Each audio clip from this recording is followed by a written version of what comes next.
இப்ப மற்றவங்க என்ன நினைக்கிறான்னா எஸ்சி மட்டும்தான் கீழ் சாதி, மற்றவங்க எல்லாம் மேல் சாதின்னு நினைக்கிறான். அது உண்மை இல்லை.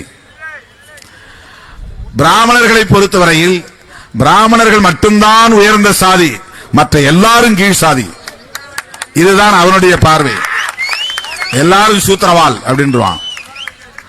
அதுல இன்னொரு நுட்பமான செய்தியை நீங்கள் புரிந்து கொள்ள வேண்டும். பிராமணர்களில் கூட பிராமண பெண்கள் கீழ் சாதி. எவ்வளவு பெண்கள் இருந்தாலும் அவ்வளவு பேரும் 100% பார்ப்பன சமூகத்தை சார்ந்த பெண்மணிகள் சூத்திர சாதி. இதெல்லாம் எங்க இருக்கு அப்படின்னு கேட்டா மனு தர்மத்தில் இருக்கு.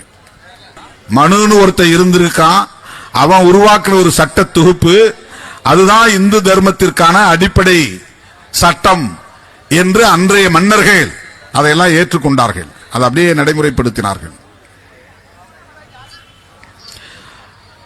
நாம் சொல்ற வீராதி வீரர்கள், சூராதி சூரர்கள், பாண்டிய மாமன்னர்கள், சோழ மாமன்னர்கள், சேர மாமன்னர்கள், இவர்கள்லாம் ஒரு காலத்தில் பார்ப்பனர்களுக்கு கட்டுப்பட்டு அவன் சொல்ற மந்திரம் தான் வேதம், அவன் ஓதுகிற வேதத்தால் தான் நாம் வாழ்கிறோம் என்று நம்பி அவர்கள் என்னென்னவெல்லாம் செய்ய சொன்னார்களோ அதையெல்லாம் செய்தார்கள்.